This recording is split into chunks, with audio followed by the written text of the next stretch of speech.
खबर उत्तर प्रदेश के जनपद एटा से है, जहां जलिस्तर तहसील क्षेत्र अंतर्गत गांव गहला में लखी शाह क्रांतिकारी समाज पार्टी की बैठक का आयोजन किया गया। आयोजक योगेश कुमार नायक ने गांव गहला स्थित अपने आवास पर लखी शाह क्रांतिकारी समाज पार्टी की बैठक का आयोजन कराया। बंजारा समाज की नवगठित विशेष राजनीतिक पार्टी के राष्ट्रीय अध्यक्ष हरीश नायक बंजारा ने बैठक को संबोधित किया। हरीश नायक बंजारा ने अपने संबोधन में बताया कि बंजारा समाज को भी राजनीतिक दलों ने इस्तेमाल किया है। बंजारा समाज की देश की राजनीति में कोई भागीदारी सुनिश्चित नहीं है। देश की स्वतंत्रता की लड़ाई में बंजारा समाज ने अहम भूमिका निभाई है। भाजपा, कांग्रेस, सपा और बसपा सहित अन्य सभी राजनीतिक पार्टियों को बंजारा समाज ने वोट किया है, लेकिन किसी भी राजनीतिक पार्टी ने बंजारा समाज के साथ कुछ नहीं किया है।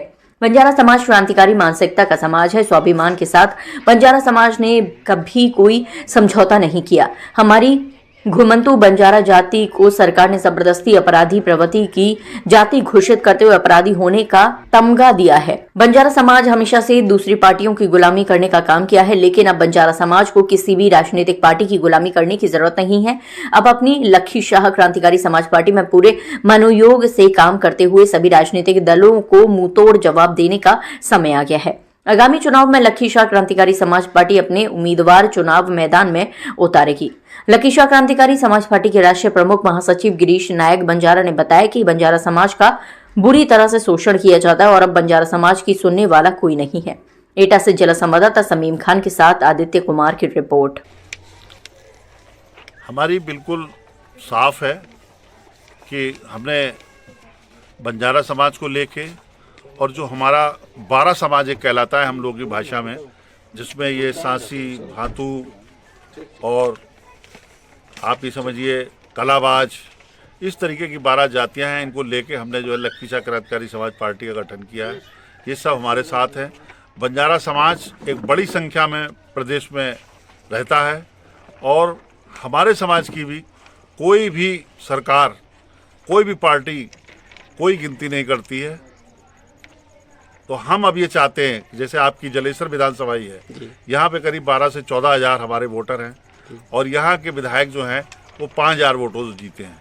तो मैं एक बात दावे के साथ ये कह सकता हूँ कि वो 5,000 वोट मेरे बंजारा समाज के हैं और मेरा बंजारा समाज के लिए उन्होंने कोई भी काम आज तक नहीं किया है, किसी तरीके का कोई काम नहीं किया है। जितने भी गाँव हैं, जरानी है, गैला है, अभी मैं हसनगढ़ भी गया था, सारे रास्ते मुझे ऐसा लगता है कि जैसे हम पुराने 40 साल पहले के गांव में आ गए हैं। कहीं पे भी कोई किसी तरीके का विकास बिल्कुल नहीं दिखाई दे रहा है। तो हम ये आने वाले चुनाव में हम लोगों का समीकरण बिगाड़ने का काम तो जरूर करेंगे। जी जी जी।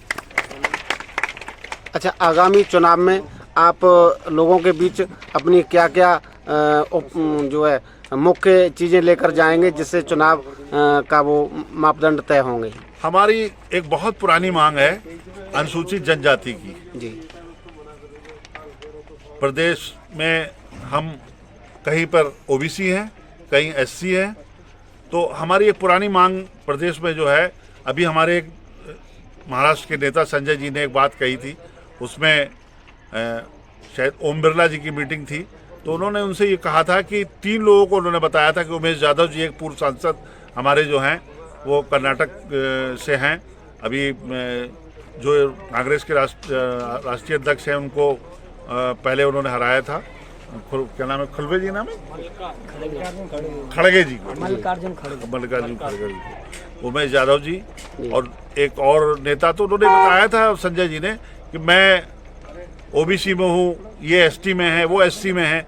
तो जब एक देश, एक जात और एक आरक्षण की जब बात चल रही है, तो पूरे भारतवर्ष में बंजारा समाज को एसटी का ही दर्जा क्यों नहीं दिया जाता है? तो हमारी ये मांग है कि हम लोगों को एसटी का दर्जा दिया जाए, हमारे गाँव को राजस्व गाँव घोषित किया जाए, जातिगत जनगणना